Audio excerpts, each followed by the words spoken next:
I have a question for you. And I really want you to be honest here. Are you a scientist? That is a loaded question right out of the gate. No, but seriously, ask yourself right now. And I don't mean, do you own a white lab coat? Do you spend your Tuesday afternoons staring into an electron microscope looking for cellular mitosis? I mean, fundamentally, in your bones, are you a scientist? Well, if I had to guess, I'd say most people listening right now are shaking their heads no. They're probably thinking, I'm an artist, or I'm an accountant, or I'm just a parent trying to get my kids to eat broccoli. Exactly. I mean, if you saw the state of my kitchen this morning, scientist is definitely not the word that comes to mind. Chaos agent, maybe? But scientist. That implies rigor. It implies I actually know what I'm doing. But bear with me here. If we strip away the career titles and just look at the raw mechanics of how you survive today, Okay. how you navigated traffic, how you handled that weird email from your boss, how you decided what to eat for lunch, the answer might actually be yes. Okay, prove it. How is my chaotic Tuesday morning science? Think about crossing the street. You're standing at the curb. You see a car coming. You don't just blindly walk out, right? You look at the car. You estimate its speed. You make a calculation. I think if I step out now, I'm going to get flattened. That is a hypothesis. If I Yeah. do X, Y will happen. So you test it. You wait on the curb. The car zooms past. You survive. Hypothesis confirmed. Exactly. And if you had stepped out and the car swerved and honked, hypothesis rejected. You update your data. Okay, that car was moving faster than I thought. You are constantly, every single second, running these micro-experiments to predict the immediate future. So we're all just in the business of anticipation. We are anticipation machines. We don't just react to the world, we project ourselves into it. And that, my friends, is the hook for today's deep dive. We are exploring the work of a man who took this simple idea that every human being is a scientist by nature and turned it into one of the most unique, complex, and frankly mind-blowing theories of personality in psychology history. We're talking about George Kelly and his personal construct theory. This is a really special one. It's a topic that often gets skipped in Psych 101 because it's a little, well, it's difficult. It doesn't fit the usual boxes. Yeah, we're venturing off the beaten path today. We have a massive stack of source material, mainly centered around a comprehensive academic text, Chapter 11 to be exact, covering Kelly's life, his corollaries, and his assessment tools. And our mission today is pretty specific. We want to see if we can rewrite the way we look at our own personalities. We're moving away from the dark, smoky rooms of Freud and the clinical, cold labs of the behaviorists. We're moving toward a theory that views humans as rational, future-oriented architects of their own reality. Which sounds lovely, but I have to play devil's advocate early on here. Rational. Have you met humans? Yeah. We do really dumb stuff all the time. I procrastinate when I know I shouldn't. Yeah. I eat junk food when I know it's bad. That doesn't feel like a scientist. That feels like a glitch. That is the beauty of Kelly's theory, though. He argues that even your bad behavior, even the procrastination, even the junk food, is actually a rational experiment based on the theory you're currently holding. You aren't broken, you're just a scientist testing a hypothesis that happens to be giving you weird results. Okay, that is a very generous way to frame my bad habits. I like it. But before we get into the mechanics of how we do this, we really need to meet the guy who was George Kelly. Because when I picture a psychology pioneer, I picture a guy in Vienna with a beard and cigar. Kelly couldn't be further from that image. He was an American original, born in 1905 on a farm in Kansas. Kansas. So we're talking Wizard of Oz territory. Flat plains, hard work. Very much so. It was a fundamentalist household. His parents were deeply religious, very strict, no dancing, no card playing. But they were also incredibly committed to service, helping the poor, doing good works. So he grew up with this mix of rigid morality and intense work ethic. And his education sounds like a nightmare for a guidance counselor. He was all over the place. He was an only child, and his schooling was erratic. His parents taught him for a while, then he bounced between different schools. He actually attended 4 different high schools. That's tough for a kid. You're always the new guy. You're always having to figure out the social rules of a new place. That might have been exactly where his interest in anticipating others started. But here's the twist that really defines his whole theory. When he finally got to college, he didn't major in psychology. Let me guess. Literature? Philosophy? Nope. Physics and mathematics. Physics? Physics. He wasn't thinking about dreams or repressed urges. He was thinking about axioms, geometry, vectors, and postulates. He viewed the world through the lens of the hard sciences. That explains so much about the tone of the material we read for this deep dive. It doesn't read like a diary, it reads like a blueprint. Exactly. When he eventually turned to psychology, he didn't leave that physicist's brain at the door. He brought it with him. He wanted a psychology that had the structural integrity of a math problem. So how does a math whiz end up as a psychologist? Well, history intervened. The Great Depression hit. Jobs were scarce. He had to adapt. But there's a famous anecdote about his conversion moment. He was taking a psychology class, probably just to fill a credit or something, and he was sitting in the back row, bored out of his mind. I can totally picture it, leaning back in the chair, doodling in the margins. The professor is up at the blackboard explaining behaviorism, which was the dominant theory at the time. He draws an S on the board for stimulus, then an R for response. The classic Pavlov setup. Yeah. Bell rings, that's the S. Dog drools, that's the R. Right, and then the professor draws an arrow pointing from the S to the RS, arrow R. Simple cause and effect. Kelly puts his hand up, or maybe he just muttered it to himself, but he asks, okay, but what is the arrow? The arrow. Yeah, the professor couldn't really explain it. The arrow was just the connection. It was the mechanism. But to Kelly, the arrow was the whole point. The arrow is the person. The arrow is the interpretation. The arrow is what happens inside your head to turn that bell into a reason to drool. He looked at the diagram and realized the human part was just a line of chalk. Exactly. He felt behaviorism missed the meat of the human experience. It treated us like passive conductors of energy, input in, output out. Kelly thought, no, we do something with that input. We process it. We construct it. And he wasn't a fan of Freud either, was he? Oh, definitely not. He read Freud with what he called mounting incredulity. Mounting incredulity. That is a very polite academic way of saying, I can't believe people are actually buying this garbage. She just thought it was absurd. The idea that we are all secretly wanting to sleep with our parents, or that we are driven by these dark, ancient forces we can't control, to a guy with a physics background, it sounded like fairy tales. It wasn't testable. It wasn't scientific. So he decides to build his own path. He gets his PhD, and he starts practicing in Kansas during the Depression. Now, this context, who he was treating, seems really important to be based on the reading. It is crucial. Most of the famous theories we know come from very specific patient pools. Freud treated wealthy Victorian women with hysteria. Jung worked in asylums with people suffering from severe psychosis. So their theories are based on people who are really struggling, often in very extreme ways. Right. If you spend all day with people who are hearing voices, you build a theory that says the mind is fragile and dangerous. But Kelly was a traveling counselor for the public school system. He was seeing regular kids. He was seeing students, kids who were referred by teachers because they were acting out or failing math or being too shy. These weren't severely disturbed psychotics in hospitals. They were rational, verbal, logical young people who were just stuck. They were just having a hard time navigating their specific situation. Exactly. And because his clients were capable of logic and conversation, Kelly built a theory that assumes all humans are capable of logic. He didn't see a divide between the sane doctor and the insane patient. He saw two scientists sitting in a room trying to solve a problem. That is such a refreshing shift. It levels the playing field. It's not, I am the expert, you are the broken thing. It's, we are both researchers. Man the scientist. That is the core metaphor. Okay, let's dig into this man the scientist concept because I really want to understand how it applies to my completely non-scientific life. We said earlier that we are anticipation machines. Right. Kelly argued that the primary drive of human life is not sex, like Freud said, and it's not just avoiding pain, like the behaviorists said.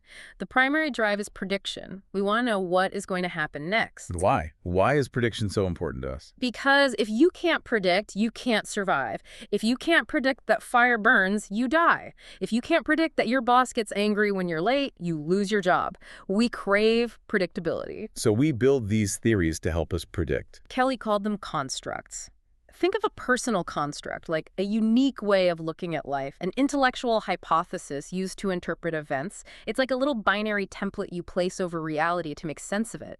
Give me an example of a construct in action. How does this work day to day? Okay, let's use a school example since you worked with students. Let's say you're a student trying to get a better grade. You form a hypothesis. Your hypothesis is flattery works. Okay. I've definitely tried that one. So you run the test. You go up to the professor after class and you praise their recent article. That's the behavior. And then I wait for the data. Exactly. The outcome is the data. If you get a good grade, your construct is confirmed. Flattery works. You keep that theory. But what if you get a bad grade? Then the hypothesis is rejected. Right. The experiment failed. A good scientist would revise the construct. They'd say, okay, flattery doesn't work with this professor. Let me try studying harder. But a bad scientist would just keep flattering, getting bad grades, and wondering why their life is terrible. You hit the nail on the head. That's what Kelly saw in his clients. They weren't broken. They were just using outdated theories that were giving them bad predictions. This leads perfectly into the sunglasses analogy from the source material. I really love this comparison. It's the best way to visualize what a construct is. Imagine you are wearing blue lenses and I am wearing green lenses. We are both looking at the exact same white wall. I swear the wall is blue, you swear the wall is green. And we're both telling the truth about our experience, but the reality is the same. The interpretation, the pattern we lay over it, is what differs. Kelly argued that the interpretation is actually more important than the event itself. Because we never really touch raw reality. We only ever touch our version of it. Yes. And this brings us to one of the most intimidating terms in the text, but also one of the most hopeful: constructive alternativism. Yeah, that's a mouthful. Break that down for us. What does constructive alternativism actually mean for my daily life? Simply put, it means we are not trapped. If personality is just a set of constructs, a set of hypotheses, then we are completely free to revise or replace them. We can swap our sunglasses. Yes. The events of your life, the failures, the history, those are real. You can't change the events. But the meaning of those events, the construct you use to interpret them, that is entirely up to you. That is a heavy responsibility, though. It's so much easier to say, I'm depressed because my childhood was hard. It is easier. But Kelly would say, you are depressed because you are currently construing your hard childhood in a way that depresses you. If you could find an alternative way to construe it, maybe seeing it as the forge that made you resilient rather than the weight that crushed you, your depression might lift. So the key takeaway here is that we aren't victims of our history or our childhood. We can choose a new alternative perspective at any time. We are authors, not victims of our destiny. That was his firm belief. Okay, I am totally sold on the philosophy. But Kelly was a math guy, a physics guy. He didn't just leave it at, hey, think positive, change your perspective. He built a system, a rigorous structural system for how these constructs actually work in the mind. He did. He laid out a fundamental postulate, and then he backed it up with 11 corollaries. 11. That is a lot of corollaries for a psychology theory. It is a lot. And we don't need to memorize them like we're taking a test, but if we break them down conversationally, they actually explain the nuts and bolts of how we think. Let's tackle them then. I'll ask for the examples, you give me the why. Let's start with the fundamental postulate itself before we hit the 11. The fundamental postulate is the foundation. It states that our psychological processes are directed by how we anticipate events. So it's all about predicting the future, not reacting to the past. Exactly. Everything you do is pointed forward. Now, the first corollary explains how we do that. It's the construction corollary. It says we predict the future based on repeated themes from the past. The source material used the example of watching a movie again. Right. Think about watching a sequel to an action movie. It's not identical to the first one. The plot is different. The villain is different. But you anticipate liking the car chase because the theme is the same. We look for the patterns, like the sun coming up. I haven't seen tomorrow's sunrise, but the theme is consistent. So I build a construct that the sun will rise. Exactly. Now, the second one is the individuality corollary. This simply states that people differ from each other because they construe events differently. Objective reality versus subjective interpretation. The blue and green sunglasses again. Yes. You might anticipate a party as a chance to make friends. I might anticipate it as a chance to be humiliated. The event is the same. Our individual constructs are different. Okay, that makes sense. Number 3 is the organization corollary. This is where it gets structural. We arrange constructs in a hierarchy. We rank our beliefs. Think of it like a corporate organizational chart in your mind. You have superordinate constructs at the top and subordinate ones underneath. Give me an example of how that hierarchy works. Let's say good is sitting at the absolute top of your hierarchy. And underneath good, you have subordinate constructs like intelligent and moral. So in my mind, a good person is both smart and ethical. Right. But what happens if you meet someone who is undeniably good? Maybe they run an orphanage, but they do something you consider immoral, like they steal food to feed the kids. Oh, wow. Then my system crashes. It disrupts the hierarchy. Your constructs are in conflict. You have to reorganize your chart to make sense of this person. Moving to number 4, the dichotomy corollary. also known as the two poles. This one is absolutely critical to Kelly's story. He argued that all constructs are bipolar. They are mutually exclusive in the mind. So you cannot understand honest without understanding what dishonest means to that specific person. Exactly. It's a binary switch, light and dark, up and down. If I say my neighbor is, and I just stop talking, your brain is waiting for me to place him on a scale. Is he nice or mean? Quiet or loud? We can only understand things by contrasting them with their opposites. Number 5 is the choice corollary. This is the one about security versus adventure. This totally blew my mind when I read it. It's powerful. Every time we act, we choose the option that helps us predict best. We are faced with a constant dilemma. Do we choose the low-risk, secure option or the high-risk, adventurous option? The secure option is predictable, but boring. It defines your current system. It validates what you already know. You order the same meal at the restaurant every time. You know you'll like it. Zero risk, but zero growth. And the adventurous option expands the system, but it's uncertain. It extends your constructs. You try a new dish. It might be terrible, but it might be your new favorite. You risk a bad prediction to gather new data. The deep dive source had an incredible insight here about why people stay in bad situations. Why do people stay in dead-end jobs or toxic relationships? An outsider looks at that and says, that's irrational, just leave. But Kelly says it is entirely rational based on their constructs. They stay because it's the low-risk choice. Because they know what to expect. Exactly. The misery is predictable. They know exactly how the fight will go. They know exactly how terrible the workday will be. Leaving is the abyss. It's total uncertainty. They don't have the constructs to predict what life looks like alone, so they choose the known pain over the unknown variable. That is heartbreaking, but it makes so much mechanical sense. Okay, number 6, the range corollary. Constructs have a range of convenience. They don't apply to everything. Like the concept of tall versus short. Right. Tall versus short works perfectly for evaluating people or trees or buildings.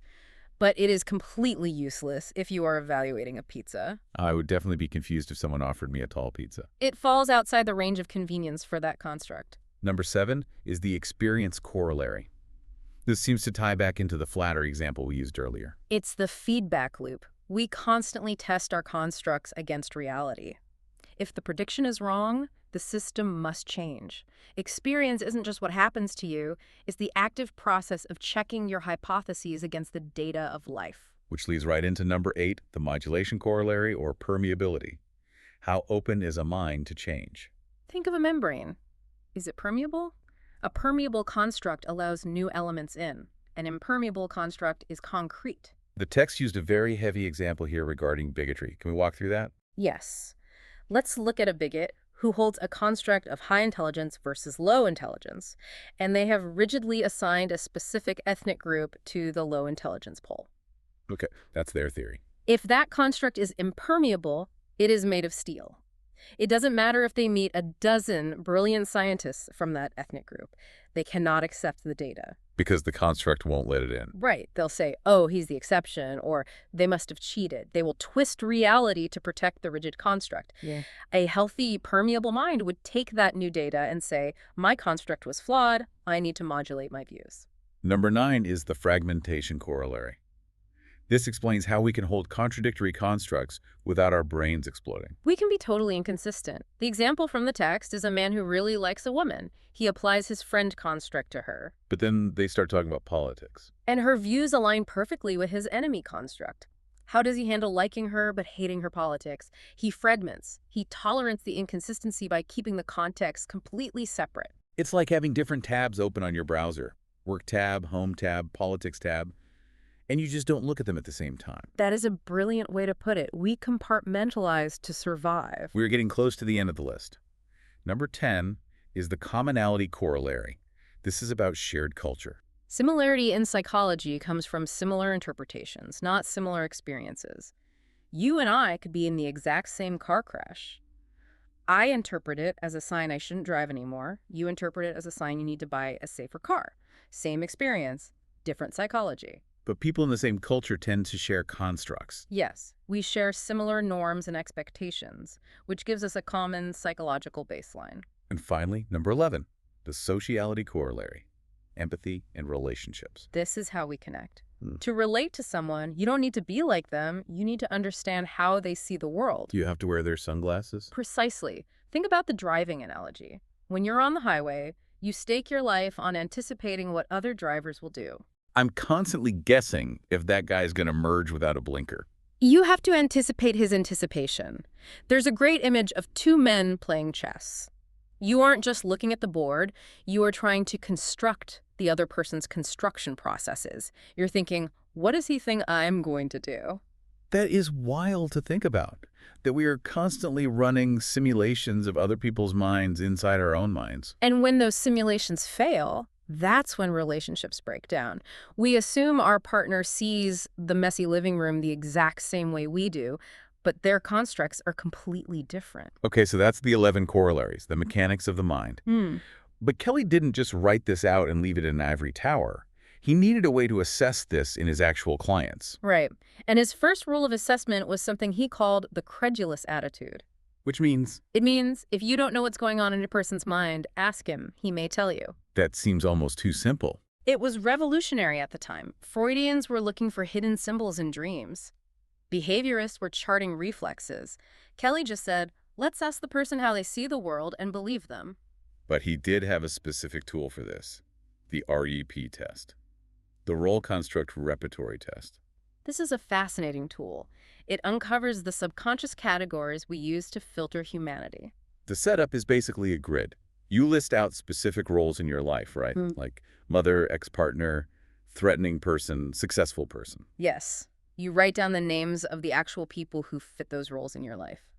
Okay, let's play this out a little bit. The method is you pick 3 people from that list, and you have to identify how 2 are alike and different from the third. Exactly. Let's do a hypothetical. Let's say you pick your mother, a threatening person, and your ex-partner. Okay, I have them in my head. How are 2 of them alike and different from the third? Well, my mother and my ex-partner were both very outgoing, very social.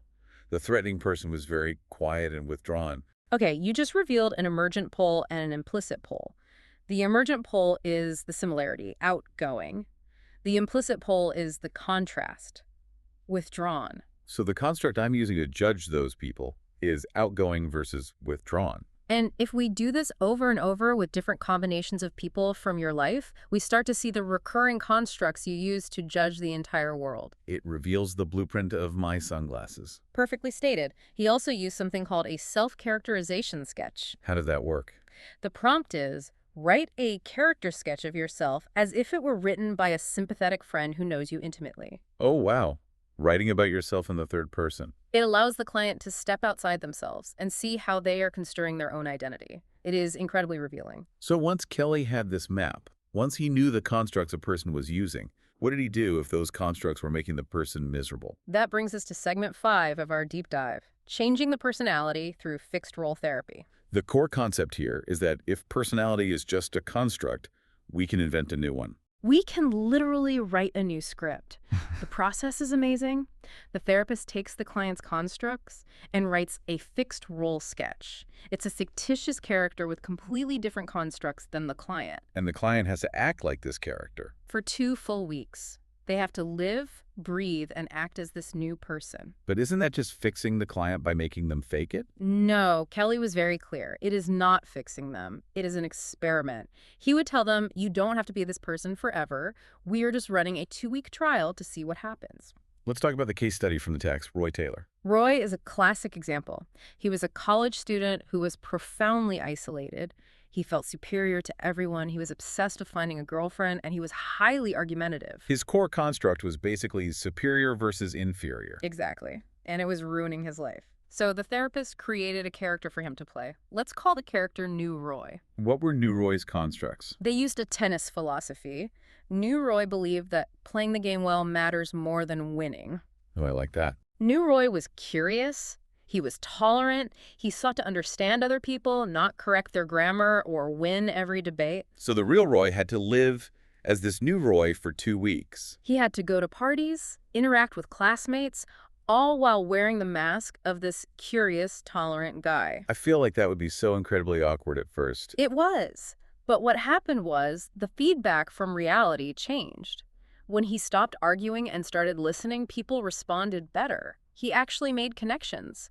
The behavioral changes he experienced during that experiment often lasted long after the 2 weeks were over. Because he realized the new constructs worked better than the old ones. He gathered new data and revised his theory. He proved constructive alternativism to himself. He realized he wasn't trapped being the miserable, argumentative guy. This theory is so practical. And jumping into the modern applications, segment 6 of our outline, it seems like Kelly's ideas have evolved into some very current concepts, particularly cognitive complexity. Yes. Cognitive complexity is a huge area of research today. It's essentially the ability to see variety and shades of gray in people and situations. How does someone with high cognitive complexity view the world? They can place people in many different categories. They are better at prediction because they can see nuance. They tend to have much higher empathy. And low complexity, which the text calls simplicity. That's seeing people in only one or two rigid categories, good or bad, us or them. The research findings in the source material on this were fascinating, especially regarding politics. And we have to be very impartial here, just reporting what the data from the sources showed. The studies found that conservatives tended toward cognitive simplicity. Meaning they prefer clear, unambiguous structures. Right. And liberals and moderates tended toward cognitive complexity, showing more comfort with ambiguity and nuance. It's important to state we aren't taking sides here. Neither is inherently better in every situation. It just explains why political discourse can feel like two sides speaking completely different languages. They're using different levels of construct complexity. Exactly. The research also looked at childhood. Adults with high cognitive complexity often had very diverse childhood experiences and non-authoritarian parents. They were allowed to explore different viewpoints early on. What about relationships? Do opposites really attract? Not according to Kelly's framework. Right. We tend to choose friends and partners with similar construct systems. The research shows that spouses who share similar constructs are significantly happier. Because they're wearing the same color sunglasses. They don't have to constantly explain their reality to each other. Precisely. This theory even extends into market research. Companies want to know how consumers view products, what constructs they use to decide between brand A and brand B. And there was a very serious application mentioned regarding terrorism research. Yes. This is perhaps the most stark example of impermeable constructs. Researchers found that terrorists who were unable to reconstruct a future without terrorism were far less likely to disengage from radical groups. Because their anticipation system was totally locked. They couldn't even imagine a reality where they weren't part of the struggle. If you can't construct an alternative future, you remain trapped in the present behavior, no matter how destructive it is. That is incredibly heavy, but it shows how vital these concepts are. Moving into our final segment, critiques and reflections.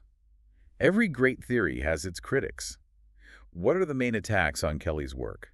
The primary criticism is that Kelly focuses far too much on the rational and intellectual side of humanity. He leaves out the messy stuff. Exactly. Critics argue he completely ignores emotion, drives, and the unconscious mind. It can feel a bit cold. It presents an ideal of a human as a logical scientist rather than the reality of a flawed, emotional creature. How did Kelly defend himself against that? His defense was brilliant. He argued that emotions are constructs. We construct the feeling of fear when our system is overwhelmed. We construct joy when our predictions are validated. Emotion isn't separate from the intellect. It's the physical experience of our construct system in motion. And you really have to appreciate how optimistic the theory is. It grants us total free will. We are the authors, not the victims, of our destiny. Which is a stark contrast to Freud saying we are prisoners of our childhood, or Skinner saying we're just responding to external bells. So if it's so empowering, why isn't George Kelly a household name like Freud or Jung? A few reasons. He didn't publish nearly as much as the others, but mainly his writing was incredibly scholarly and dry. It read like math. As we discovered reading Chapter 11. Right. And it was just too different from the dominant SR behaviorism and Freudianism of his time. It didn't fit the zeitgeist, so it kind of faded into the background, even though it heavily influenced modern cognitive therapies. Okay, let's synthesize all of this. What is the main takeaway for the listener today? The main takeaway is that you are wearing invisible goggles that color your entire reality. You built them, which means you have the power to rebuild them. And the application for you listening right now, Yeah. I want you to identify one impermeable construct you have, a belief you absolutely refuse to change despite evidence to the contrary. What would happen if you treated that belief like a hypothesis instead of a cold, hard fact? What if you ran a new experiment this week? It could change everything. So as we wrap up this deep dive, I want to leave you with one final provocative thought to mull over. We've talked about constructive alternativism, the idea that if you are unhappy with your life, maybe the events aren't the problem. Maybe it's the outdated theory you're using to interpret them. Maybe it's time to be a better scientist. But take it one step further. What if the very concept of a fixed, permanent personality is just a construct we've been sold? What if society pushes the idea of a true self just because predictable people make for better, more reliable consumers? Oh, that is a fascinating construct to tear down. If you are an ever-evolving scientist, then maybe you aren't supposed to find yourself. Maybe you are supposed to constantly invent yourself. Think about that the next time you put on your sunglasses. Thanks for joining us on this deep dive. See you next time.